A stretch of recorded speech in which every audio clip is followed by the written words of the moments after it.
Ini ang Digicast Negros 10 ang top 10 nga balita sa Negros Island region na amon idulong sa inyo. Kagaring atong top story subong nga adlaw, February 5, 2026.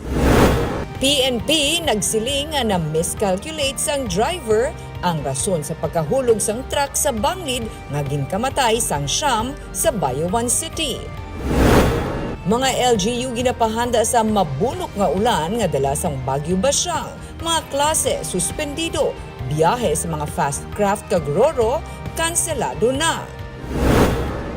Tuman kadako nga pagsaka sang overnight parking fee sa Bacolod Silay Airport ginareklamo. Congressman Albi ginapangabay nga magpatunga. BCPO Director Colonel Coronica natalana i-relieve sa pwesto. Kag sa Good Vibes, mga estudyante nagpakita sang abilidad sa drama gamit ang ilang tingog sa Voice Fest 2.0 sang Kolehiyo San Agustin, Bacolod. Initanan sa Digicast Negros 10.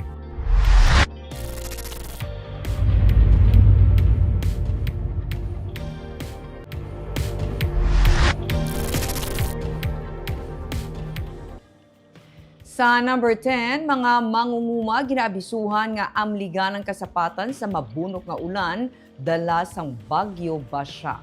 Ang Department of Agriculture nagapanugyan sa mga mangunguma nga magpatuman sa mga tikang para mapangapinan ang kasapatan sa ginapaabot pagbubo sang ulan dala sang Bagyo Basyang. Suno kay Engineer Jose Albert Barogo, ang Regional Director sa Department of Agriculture, Lunes pa sila nagpahanumdum sa mga mangunguma nga magpangaman sa mabunok nga ulan nga dala sang Bagyo Basyang. Kung may mga dapat nga alanihon, dapat ginani na para hindi na mapierde pa sa mahimo halit nga madalasang bagyo, labi na nga buwas Biyernes, ginapaabot na ang mabunok nga ulan. Sa may mga kasapatan, mas maayo nga ipahamtang sila sa mga naibabaw nga bahin o kung sa Animal Evacuation Center sang banwa o kung syudad kung mayara man lang. Ini para sila ang mapangapinan man. Ang mga machinery kag equipment suno kay Barogo dapat nga halungan man ibutang sa mga lugar nga malayo sa halit sang ulan o kun pagbaha. Sa piha ka bahin sa pagbubus ng ulan sang weekend dala sang shear line, mga 6.5 million pesos ang kahalitan nga natuga sang pagbaha sa mga lugar sa norte nga bahin sang probinsya. Dapat sang Monday pa nag-prepare na kami, especially kung pwede na ma-early harvest ang ilang mga crops, they have to do it. May ara naman nga nagtulag na. And then i-check it ang mga livestock nila kung prone to flooding ang ilang lugar. I-evacuate na nila sa evacuation center, animal evacuation center kung may ara ang ilang LGU.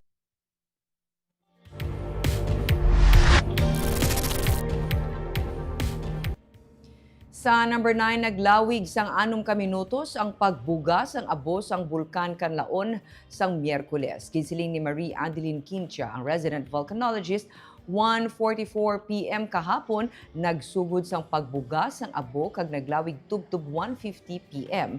Pero kay manipis man lamang ang pagbuga sang abo, wala sang may gin-report nga ash fall.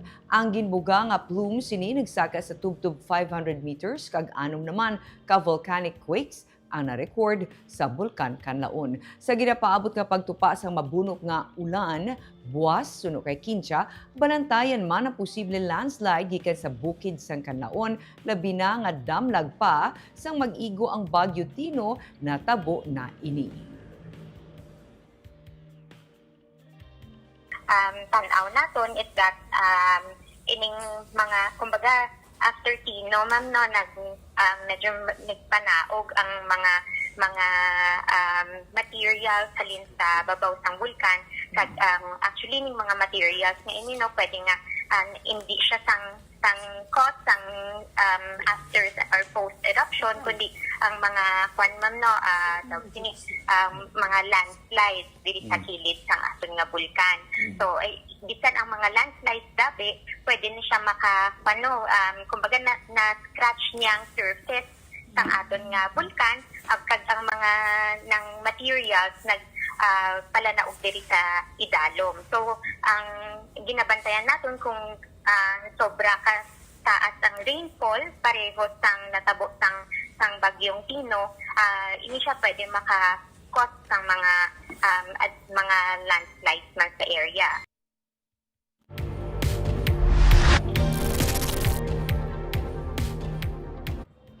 Sa number 8, senior citizen na lumos sa suba sa Baguio City. Bangkay sang senior citizen na nasapuan nga nagautaw-utaw kag nagakulob sa suba sang sitio Mambahaw sa Purok Maisan, Barangay Bakong sa Baguio City, Miyerkules nga adlaw. Sunod sa nakakita, nagalakat siya sa higad sang suba padulong sa iya mga manok agud kuntani nga mamubod sang iya makitaan ang bangkay. Ginkilala ang biktima kay alias Leonard, 67 anyos, residente sa Purok Maisan sa Barangay Bakong.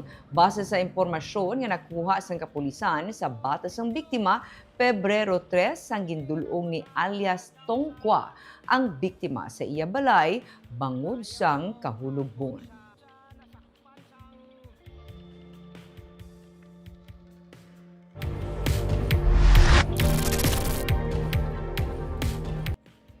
Sa number 7, rider patay matapos makabunggo sa puno sang lubi. Papauli na kuntani ang 32 anyos nga lalaki sakay sa iyang motorsiklo sang siya ang maglapaw sa kurbadahon nga dalan kag makabunggo sa puno sang lubi sa National Highway nga sakop sang Hacienda Umapog, Barangay Luna sa Cadiz City, kaina sang kaagahon. Bangod sang impact, nahulog ang sahigad sang dalan kag nakaangkon sa mga pilas ang rider nga ginkilala kay alias JR, residente sa Barangay Sicaba sa Cadiz. Gindala siya sa Cadiz District Hospital apang ginbawian sang kabuhi. Nagwa sa investigasyon sa kapulisan nga halin sa proper sang Cadiz kag pakadto sa Barangay Burgos ang motor. Posible suno sa pulis nga sa kada sigon sang pagpadalagan sang rider, naglapaw ini bangod kurbada ang highway kag medyo dulong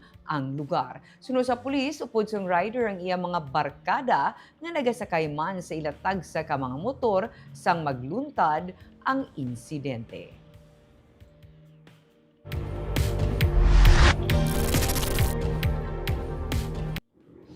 Sa number 6, tag-iyas sang balay sa Kabankalan kung sa diin 7 ka NPA nga nagkalamatay sang 2025 ang gintiro sang mga armado. Gintiro sa ulo sang armado nga mga lalaki ang 74 anyos nga babayi sa Purok Halimbawa, Barangay Tapi sa Cabancalan City, Martes sang gabi. Ang biktima amo si alias Leonor. Siya tag-iya sang balay kung sa diin may 7 ka mga katapos New People's Army ang nagkalamatay sadtong Abril 27 sa nagligad nga tuig. Nagwa sa investigasyon nga pasado las 7 sang gabi, may nag-abot nga 3 ka mga armado kag namangkot sa bana ni Leonor kundiin ang iya asawa. Ginupdan sang bana nga si alias Mar ang mga lalaki sa balay sang utod ni Leonor. Ginpasulod sa mga lalaki si alias Mar sa balay samtang ginmanduan si Leonor nga magkadto sa balkonahe. Dito may nabatian sila nga lupok sang pusil kag ilan nakitaan ang biktima nga natumba na kag may igo sang bala sa agtang.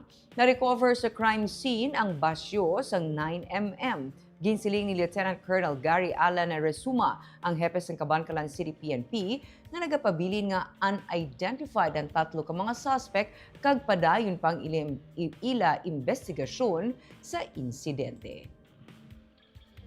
Kaya gingay, tama sa sang banay, kay siyempre banay,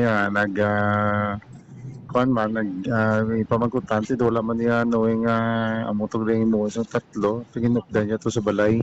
Kaya pag diretso to, tiniro na to dayon to.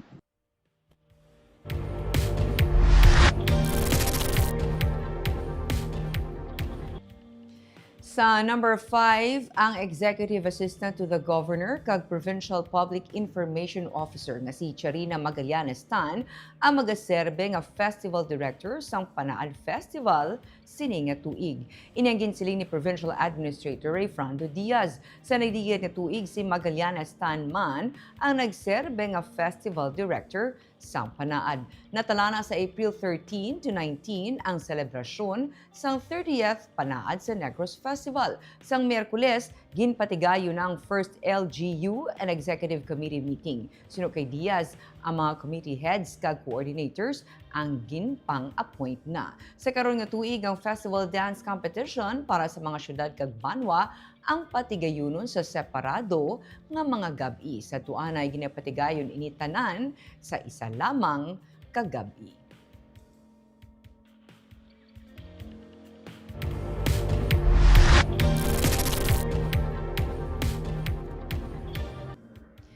Sa number 4, Bacolod City Police Office Director Colonel Joresti Coronica ang i-relieve sa pwesto. Nagbisita kaina si Colonel Coronica kay Bacolod City Mayor Greg Gasataya bilang kabahin naman sang iya nga exit call. Sa interview sa media kay Coronica, iya ginsiling nga ang iya nga pagbisita sa alkalde ang isa nakapormal man nga pagpasalamat sa wala untat nga pagsuporta sa lokal nga panguluhan sa BCPO. Sa tion sang siya ang nagpangalagad bilang city director. Isa ka tuig kag 6 ka bulan nga nagpungko bilang pamuno sa BCPO si Coronica nga nagsugod sa tong pangtion ni Anay Mayor Albi Benitez. Iya ginsiling nga dako ang bulig sa city government sa pagpadalagan sa mga programa kag operasyon sa kapulisan sa syudad. Sa karon ginsiling ni Coronica nga wala pa sang may napilian si Mayor Gasataya nga magabulos sa iya. Magapakig-angot ang alkalde sa kay Police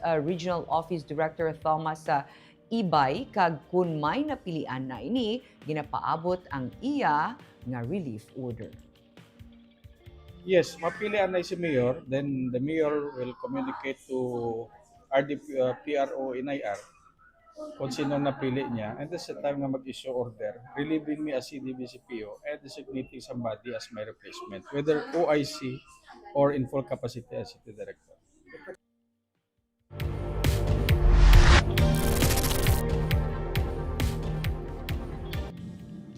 Sa number 3, tuman kadako nga pagsaka sang overnight parking fee sa Bacolod Silay Airport ginareklamo. Congressman Albi ginapangabay nga magpatunga. Tuman nga pagsaka sa sukot sang overnight parking fee sa Bacolod Silay Airport ang ginareklamo. Ginapangabay ang pagpatunga ni Bacolod Lone District Representative Albi Benitez kag paglantaw man sa mga reklamo batok sa mahal nga pagpanukot. Nagpasarang Bacolod Sangguniang Panlungsod sang resolusyon nga nagahinyo kay Benitez sa paglantaw sa amo nga mga reklamo. Ang resolusyon na gin-author ni Councilor Homer Bais. Gikan sa 200 pesos sadto nga overnight parking fee karon yara na ini sa 600 pesos. Para kay Bais, kinahanglan ini nga mahatagan sang atensyon bangod madamo nga pasahero ang naapektuhan. Ginsiling man ni Bais nga luyag nila nga mapahayag ang sentimiento sang publiko kag makapatuman man sa nagakaigo nga solusyon nga balanse man para sa interes ng tagdumalahan sang airport kag sang mga pasahero. Co-author ng resolusyon si Councilor Jason Villarosa.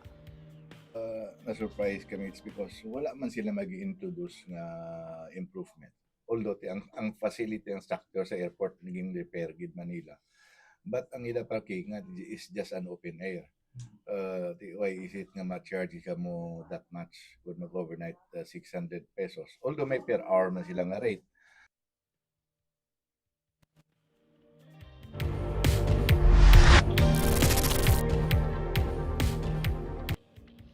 Sa number 2, balantayan ang mabunok nga ulan kag malapad nga rain ban sang Bagyo Basyang. Inisunod sa Office of the Civil Defense Negros Island Region nga padayon ang pagpanghanda sa bagyo. Ang mga response cluster damlag pa ang activated na.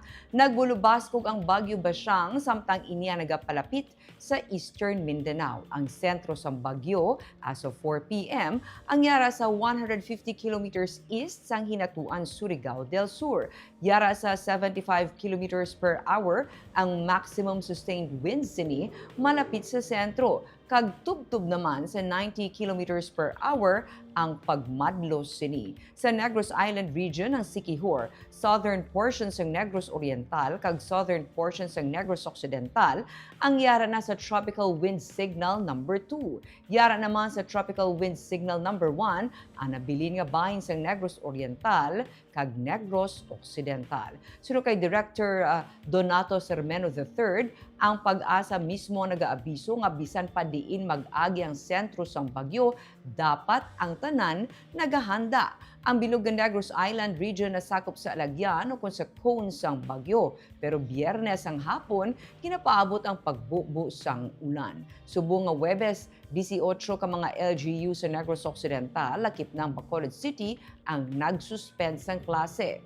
As of 4 p.m., 19 naman kay LGU ang nag-announce na sang cancellation sang klase para buwas Biyernes sa Negros Occidental. Ang Negros Oriental Provincial Government nag-cancel sa trabaho sa mga government offices para sa Biyernes. Nag-suspend naman sa government work ang San Carlos City kag Cabancalan City sa Biyernes. Tungod nga mayara sa tropical cyclone wind signal sa mga probinsya sa NIR, kanselado man ang mga biyahe sa fast crafts kag Roro. Damlag paginsili ni Governor Eugenio C. Lacson nga yara na sa tagsa ka mayor ang pag-declare sang preemptive evacuation. Ang San Carlos City nagmando na sang preemptive evacuation. Ginsiling ni si Palay CDRRMO Coordinator Janilo Bogtae nga mag-recommend siya sa ilang nga LGU sang pagpatuman sang preemptive evacuation subong nga hapon.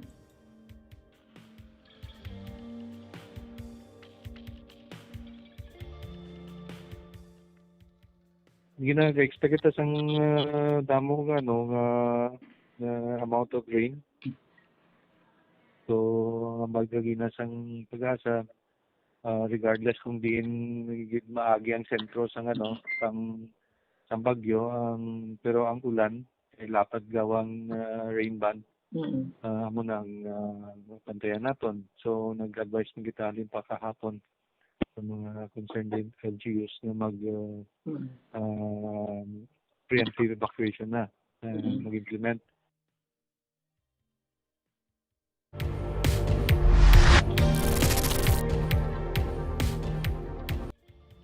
Kag sa number 1, sala nga pag-calculate sang driver ang ginalantaw karon nga rason sang Bayawan PNP gani inahulog ang dump truck sa Banglid nga ginkamatay sang 9 ka persona. Isa kami sang ginpatigayon para sa tanan nga nagtaliwan. May report si Romeo Subaldo.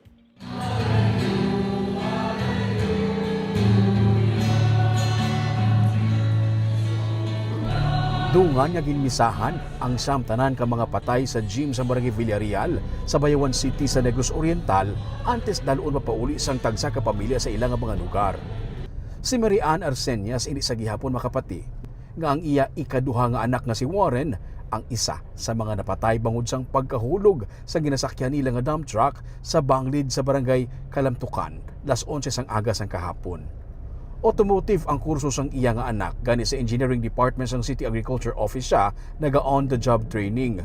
Sunod sa Iloy, wala sang hilig ang iya nga bata sa pagkuti sa mga salakyan pero sa pamatsag niya, gusto siya i-surprise sini nga kabalo na siya magkaayo sa mga salakyan pinaagi sa iya nga pag-OJT.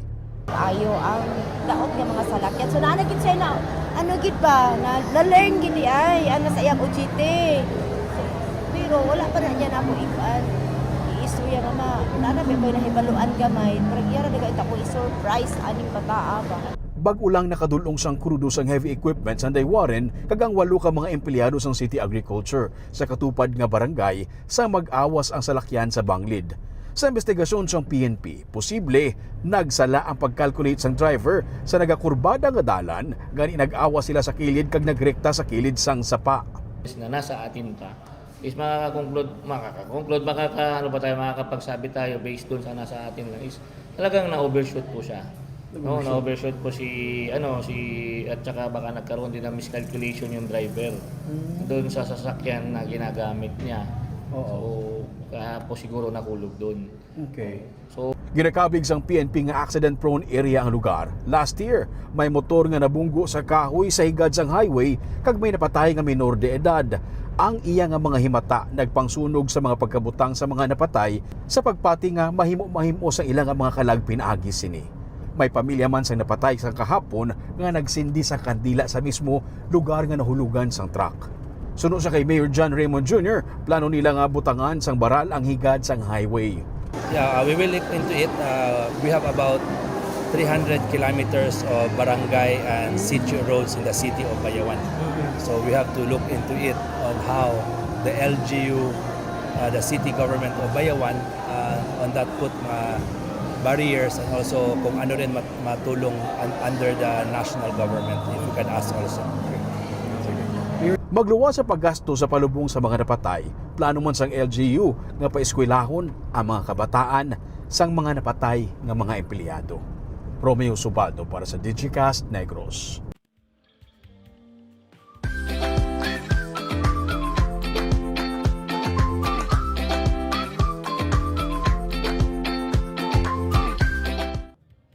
Sa Good Vibes, mga estudyante nagpakita sang abilidad sa pagdrama gamit ang ilang nga tingog sa Voice Fest 2.0 sang Kolehiyo San Agustin, Bacolod. Aton saksihan sa report ni Romeo Subaldo.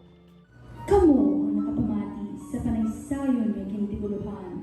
Hoyo, sang paglaon mo, kasaysayan ng kapahanunggon sa aton nga bisan sa kaninong may mga tingog nga nagapadayon. Halin sa mga radio station nga jingle, Love you! Sige na, alakat na Love you, ma!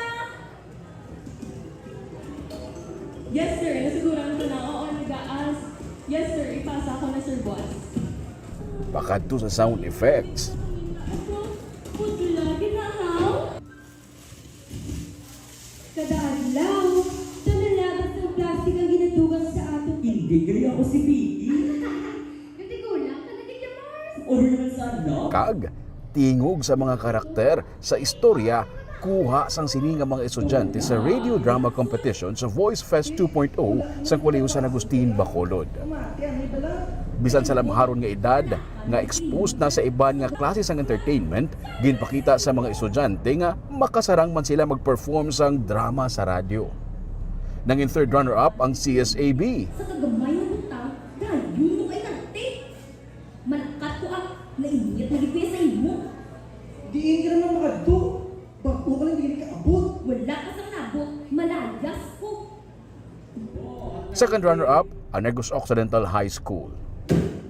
Mo, grabe na boss ng puntahan. Nabugtaw sa tatay. Ano naman ina? Pag ka lang nagpaulit, wala ka pa na nakabalo, kaya nga pa ako tinulat sa kwartal, nila pa kayo sa ito. Para sa ano? Ano kinsilin mo? Kasapat-sapat ka na sa akin subong. First runner-up ang Bacolod City National High School. Sige na, alakat na Love you, ma! Yes, sir. Nasiguran ko na. Oo, nag-aas. Yes, sir. Ipasa ko na, sir, boss. Ay, lagi na pamilya ko. Puto lagi na, how? Kagang champion, Sabay mga plastic, echo pa ang pilion. Magamit liwat, ligon, kagpulit sa atong dunang mangga. Ang pagdalasang echo bag, hindi lang isa kapililian. Sa init na panindugan. Para sa atong pamilya, para sa atong maayong mabuhat damla. Sa TYHN, Radyo o Magalona. Tingog, tingog, tingog sa katawan, tingog sa kamatuoran. ang EB Magalona National High School. Ang Voice Fest, ang culminating activity para sa Arts Month sang Basic Education Department sang CSAB.